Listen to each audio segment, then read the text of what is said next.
ये जो drug mafia होते हैं ये बहुत ही कनेक्टेड होते हैं and they are very strong, और इनसे मैंने फाइट किया और मैं अभी भी उनको झेल रहा हूँ और मैंने कड़ी चुनौती इनको दी है। तो मैं बहुत अच्छी तरीके से जानता हूँ कि कितनी मुश्किलें होती है ड्रग के खिलाफ लड़ने के लिए।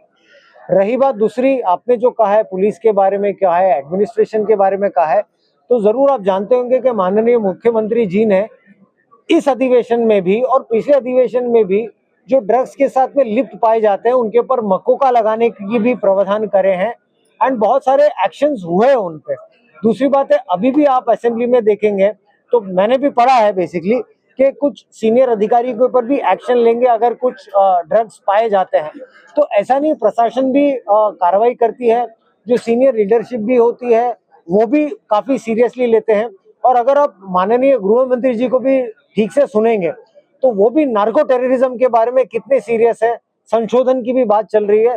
तो प्रशासन बहुत सीरियस है ड्रग्स के बारे में, क्योंकि ये डायरेक्टली युवक के ऊपर अटैक कर रहा है, यंगस्टर्स पे अटैक कर रहा है और 22% हमारी युवक की जनता है यहाँ पर। तो for that reason everybody is taking that. देखिए, अटैक कर सकते हैं ड्रग माफिया, लॉबी और कंजम्पशन का जो इशू है, और बहुत बड़े पैमाने पे अटैक हो सकता है।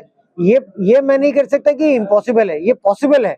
अगर लॉ एनफोर्समेंट जो अभी काम कर रही है उसी प्रकार से बड़े बड़े सीजर्स करें, और जो हम लोग आज यहाँ पर इकट्ठित होने पे जो अवेयरनेस सेशन कर रहे हैं, नशा मुक्ति शिविर जो कर रहे हैं, ये अगर दोनों साथ में आ जाए तो इसे टक्कर दे सकते हैं। और मैं 100% श्योर हूँ कि इसको देखिए मैडम, वसई विरार में जो प्राइमरी इश्यूज हैं, एक तो मेफेड्रोन का एमडी का एक बहुत बड़ा इशू है, उसके अलावा भी कोकेन जैसे जो विदेशी ड्रग्स होते हैं तो उसका भी काफी ज्यादा कंजम्पशन भी होता है। वारंवार सातत्य ने कंटिन्यूसली पुलिस भी एक्शंस ले रही है एमडी की फैक्ट्रीज पे, आप देखेंगे, मैं भी पढ़ता हूँ उस चीज को।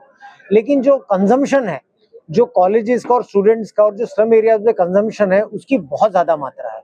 तो डिमांड साइड बहुत ज्यादा है विरार, नाला सुपारा, वसई इलाकों में। कंटिन्यूसली सीजर्स हो रहे हैं इस इलाके में। एंड जब मैं भी कार्यरत था तो बहुत सारे ऑपरेशन हमने भी विदेशियों के खिलाफ में, स्पेशली नाइजीरियंस के खिलाफ में यहाँ पर कार्रवाई की थी।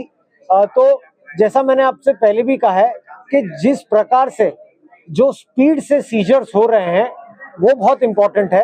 एंड स्कूल्स और कॉलेजेस में अगर अवेयरनेस सेशन हो, स्कूल्स को, पेरेंट्स को, टीचर्स को और बाकी के जो युवक वर्ग है उनको अगर ड्रग्स के बारे में बताया जाए कि कितना घातक है, ये राष्ट्र को भी हानि पहुंचा रहा है और इसमें सजाएं भी बहुत सीरियस है, तो कहीं ना कहीं मुझे लगता है कि अगर अवेयरनेस होगा तो कहीं ना कहीं ये रुकेगा, ये लिंक टूटेगा।